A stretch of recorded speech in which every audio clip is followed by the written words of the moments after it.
حضرت سیدنا سری بن یحییٰ رحمۃ اللہ علیہ سے روایت ہے کہ ایک شخص خراسان سے بصرہ آیا اور وہیں رہنے لگا۔ اس کے پاس 10,000 درم تھے۔ جب حج کا پربہار موسم آیا تو اس خراسانی نے اپنی زوجہ کے ساتھ حج پر جانے کا ارادہ کیا۔ اب یہ مسئلہ درپیش ہوا کہ یہ 10,000 درم کس کے پاس امانت رکھے جائیں۔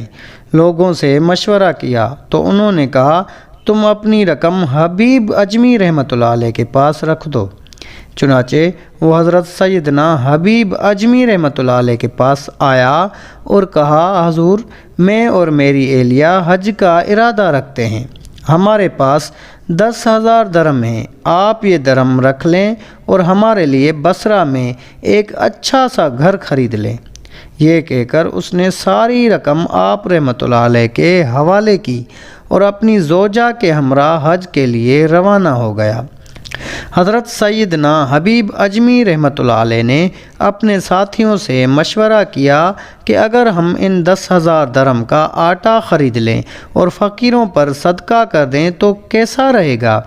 لوگوں نے کہا حضور یہ رقم تو اس شخص نے آپ کے پاس اس لیے رکھوائی تھی کہ آپ کوئی مکان اس کے لیے خریدیں۔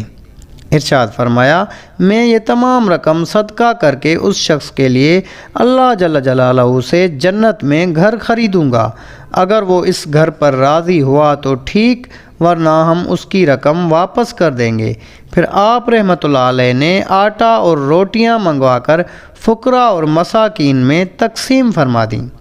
جب وہ خراسانی حج کر کے واپس بصرہ آیا تو حضرت سیدنا حبیب اجمی رحمۃ اللہ علیہ کے پاس حاضر ہو کر عرض کی اے حبیب اجمی رحمۃ اللہ علیہ میں نے 10,000 درم آپ کے پاس رکھوائے تھے کہ آپ میرے لیے مکان خرید لیں، اگر آپ نے مکان نہیں خریدا تو میری رقم مجھے واپس کر دیں تاکہ میں خود کوئی مکان خرید لوں۔ حضرت سیدنا حبیب اجمی رحمۃ اللہ علیہ نے فرمایا اے میرے بھائی میں نے تیرے لیے ایسا شاندار گھر خریدا ہے جس میں بہت عمدہ محل، نہریں، میوے اور پھلدار درخت ہیں۔ یہ سن کر وہ خراسانی اپنی زوجہ کے پاس گیا اور کہا حضرت سیدنا حبیب اجمی رحمۃ اللہ علیہ نے ہمارے لیے ہمارے پاک پروردگار سے جنت میں ایک گھر خرید لیا ہے۔ اس کی زوجہ نے کہا ٹھیک ہے یہ تو بہت اچھا ہوا، میں امید رکھتی ہوں کہ اللہ جل جلالہ حبیب اجمی رحمۃ اللہ علیہ کے عہد کو پورا فرمائے گا، لیکن کیا معلوم کہ ہم ان سے پہلے ہی سفر آخرت کی طرف روانہ ہو جائیں۔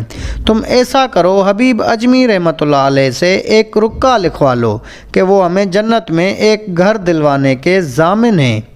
چنانچہ وہ آپ رحمۃ اللہ علیہ کے پاس آیا اور کہا اے حبیب اجمی رحمۃ اللہ علیہ آپ نے جو گھر ہمارے لیے خریدا ہے وہ ہمیں قبول ہے، آپ ہمارے لیے رکا لکھ دیں کہ آپ جنت میں گھر دلوانے کے ضامن ہیں۔ فرمایا ٹھیک ہے میں رکا لکھ دیتا ہوں۔ پھر آپ رحمۃ اللہ علیہ نے اس طرح رکا لکھا بسم اللہ الرحمن الرحیم، یہ ضمانت نامہ ہے اس بات کا کہ حبیب ابو محمد نے اپنے رب جل جلالہ سے فلاں خراسانی شخص کے لیے 10,000 درم کے عوض جنت میں ایک ایسا گھر خریدا ہے جس میں محلات، نہریں اور پھلدار درخت ہیں۔ اللہ جل جلالہ کے ذمہ کرم پر ہے کہ فلاں شخص کو ایسی صفات سے بھرپور گھر دے کر حبیب اجمی کو اس کے عہد سے بری کر دے۔ خراسانی وہ رکا لے کر خوشی خوشی اپنے گھر آ گیا۔ ابھی اس واقعے کو 40 دن ہی ہوئے تھے کہ وہ بیمار ہو گیا۔ اس نے اپنی زوجہ کو وصیت کی جب مجھے غسل دے کر کفن پہنایا جائے تو یہ رکا میرے کفن میں رکھوا دینا۔ حسب وصیت رکا اس کے کفن میں رکھ دیا گیا۔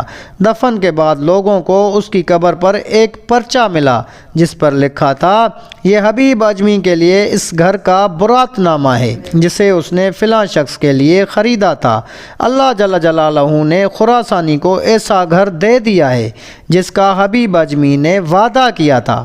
لوگ یہ پرچہ لے کر حضرت سیدنا حبیب اجمی رحمۃ اللہ علیہ کی بارگاہ میں حاضر ہوئے۔ آپ رحمۃ اللہ علیہ وہ رکا پڑھ کر رونے لگے، پھر اپنے ساتھیوں کے پاس آئے اور فرمایا یہ میرے رب جل جلالہ کی طرف سے میرے لیے برات نامہ ہے۔